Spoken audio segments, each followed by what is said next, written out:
Você sabe de onde eu venho, venho do mundo do engenho, das selvas dos cafezais, da boa terra do coco, da choupana onde um é pouco, dois é bom, três é demais.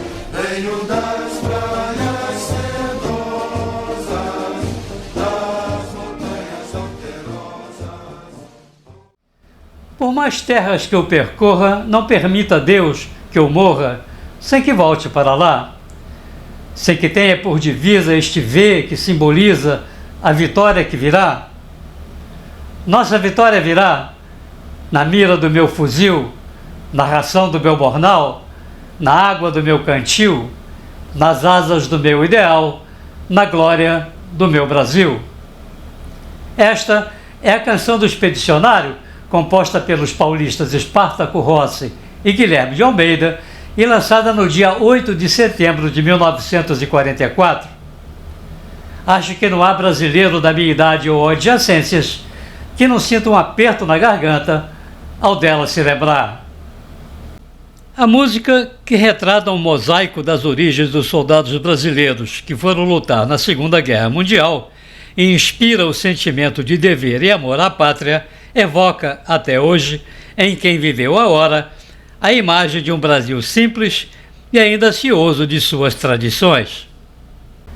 É sobre os motivos que levaram o país, único da América Latina a enviar tropas para o fronte da Segunda Guerra, a se engajar no conflito que nós vamos falar no vídeo de hoje, quando se comemoram 80 anos do mais festejado feito das tropas brasileiras no Teatro de Operações italiano, a tomada de Monte Castelo. Se você gosta deste canal, por favor, inscreva-se se ainda não fez, divulgue, compartilhe, comente, aperte o sininho para receber as notificações, dê o seu gostei ou não gostei, que é muito importante para o canal ganhar mais amplitude no YouTube. Muito obrigado.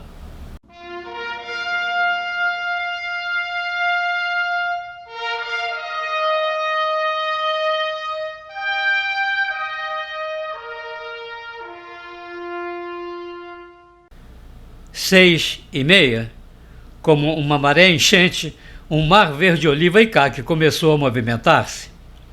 Saindo de trás de muros de pedra, de dentro de celeiros, para fora de estábulos e galpões, do fundo de foxholes, centenas de homens, como que impulsionados por uma gigantesca mola, foram cercando o sopé do morro, transpondo as primeiras linhas de arame farpado, galgando as primeiras inclinações da subida e espalhando-se pela encosta. Nos instantes iniciais, só a batida da sola dos coturnos no chão enlameado cortava o silêncio sepulcral. Durante uns 5 minutos, assim foi. De repente, o inferno desabou. Primeiro foi o som distante das granadas dos morteiros saindo do tubo.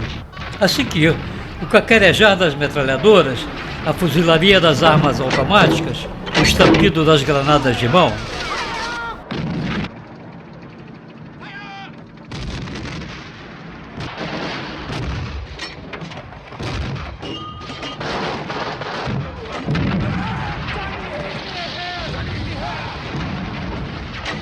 O tenente se adiantou e ordenou: "Vamos!"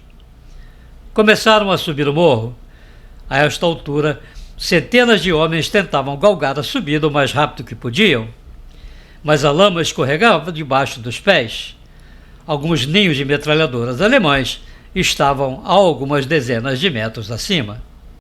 Este é um trecho do meu livro A Fórmula Etrusca, uma história ficcional que envolve um soldado brasileiro na Segunda Grande Guerra e foi inspirado na malograda tentativa de conquistar, em 12 de dezembro de 1944, uma colina descalvada dos Apeninos setentrionais, onde os alemães haviam se entrincheirado num posto fortificado.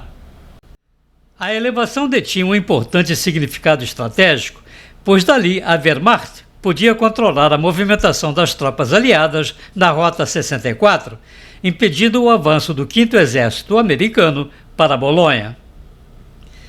Era a terceira tentativa. No final de novembro, duas arremetidas da 1ª Divisão de Infantaria Expedicionária Brasileira também haviam sido contidas pelos alemães. As causas do fracasso eram as mesmas: terreno difícil, visibilidade precária para um apoio aéreo eficaz, efetivo empregado insuficiente para a missão e uma tenaz resistência germânica. Naquele ponto, o cinturão de defesa da linha gótica era guarnecida pela 232ª Divisão, uma tropa que misturava meninos de 14 anos, recém-saídos da Hitlerjugend, a juventude hitlerista, com experimentados veteranos do front russo, todos decididos a manter sua posição a qualquer custo. Na sua cabeça, a guerra ainda podia ser ganha. Os brasileiros eram novatos. O início do envolvimento brasileiro só começara em fevereiro de 1942. Naquele ano, pressionado pelos Estados Unidos, Getúlio Vargas teve de renunciar à sua tímida neutralidade e romper relações com os países do eixo. Imediatamente, navios nacionais começaram a ser afundados pelos submarinos que rondavam o Atlântico e tentavam impedir que as ilhas britânicas fossem municiadas pelos aliados. Muita gente morreu e a pressão para uma declaração de guerra contra a Alemanha, a Itália e o Japão aumentou, o que acabou por acontecer em agosto. Paralelamente, o Brasil acolheu bases americanas no Nordeste, em Fernando de Noronha e principalmente em Natal. Chamadas romanticamente de trampolins da vitória, eram uma forma de participar do esforço bélico que unia o mundo contra o nazifascismo. Em 1943, entretanto, com a tomada do norte da África por britânicos e americanos, o trampolim perdeu sua importância estratégica. Para manter ativa a presença brasileira, decidiu-se então pelo envio de tropas, uma chance de participar no futuro do banquete dos vencedores, e criou-se a Força Expedicionária Brasileira. No início, havia dentro e fora das Forças Armadas uma descrença muito grande sobre a capacidade nacional de treinar e equipar tropas a nível de enfrentar os soldados do eixo. A resistência à ideia era tão grande que um ditado popular na época foi utilizado para desacreditar a iniciativa, a de que seria mais fácil uma cobra fumar do que o Brasil entrar na guerra. Como resposta, após as tropas brasileiras terem experimentado com valentia seu batismo de fogo, foi criado o famoso distintivo, cuja autoria é atribuída ao sargento Evaldo Maier.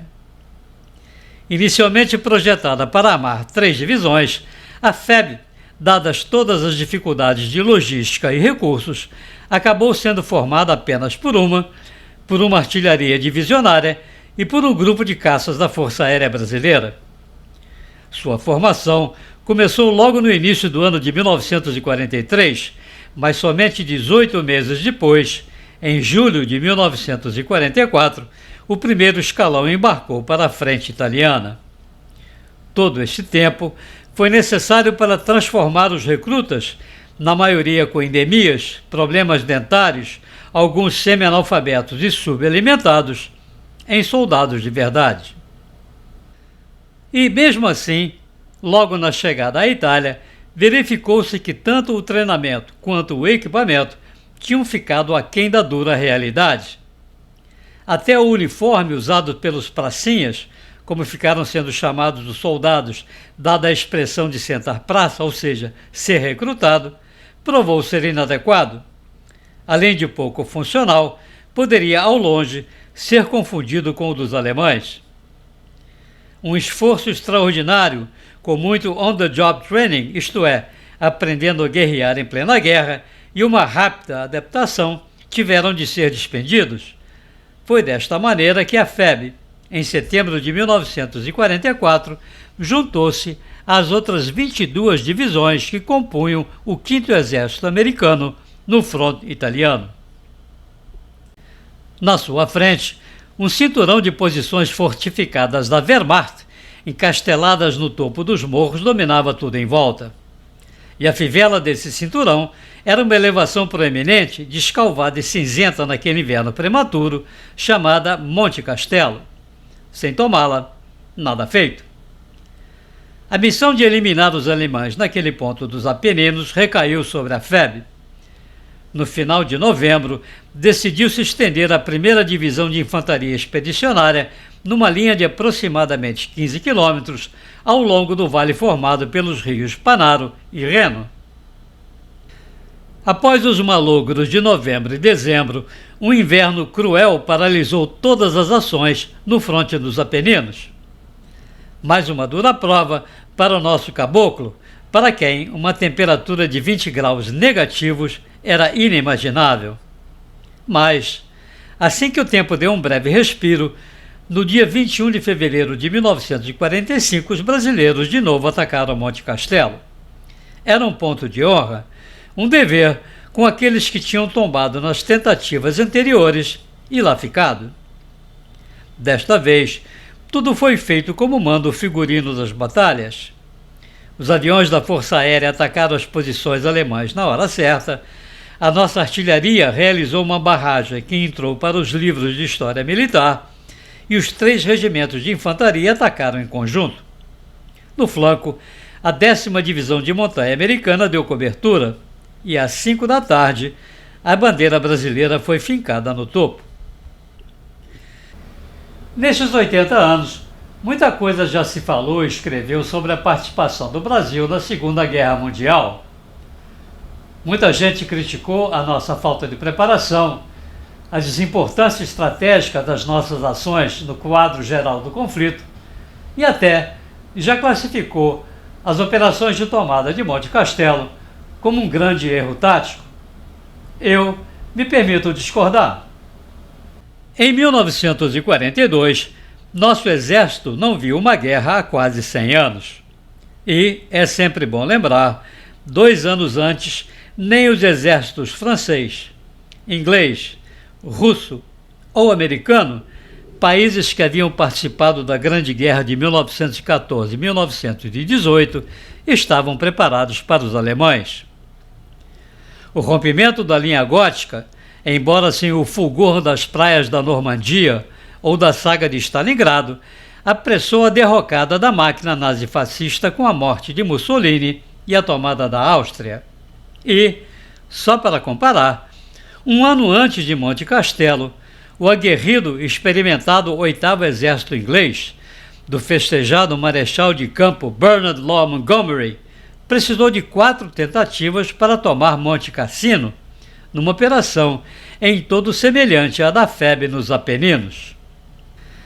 Isto para não falar da bravura de vários soldados brasileiros que participaram de ações dignas dos melhores exemplos de coragem e destreza militar, como o então tenente Apollo Miguel Hask, um formidável herói que, além de todas as condecorações de guerra nacionais, recebeu do exército americano a Silver Star e a Distinguished Service Cross, a segunda maior condecoração militar daquele país, suplantada apenas pela Medalha de Honra, que é prerrogativa do Congresso dos Estados Unidos. Eu vi os pracinhas desfilando na Avenida Rio Branco, às vésperas da ida para a Europa. Vi-os de novo no mesmo lugar, quando voltaram no ano seguinte. Muitos anos depois, conheci pessoalmente vários deles e ouvi suas histórias pessoais. Foram 239 dias de combate ininterruptos. Das 44 divisões, das várias nacionalidades que lutaram no norte da África e na Itália, só 12 superaram a marca. Até Winston Churchill, em sua mensagem ao Marechal Alexander, em 29 de abril de 1945, em que cita nominalmente as tropas brasileiras, escreveu: "Esta grande batalha final na Itália se destacará na história por um longo tempo, como um dos mais famosos episódios desta Segunda Guerra Mundial." Espero que tenham gostado deste vídeo e que continuem seguindo este canal. Muito obrigado, um abraço e até a próxima!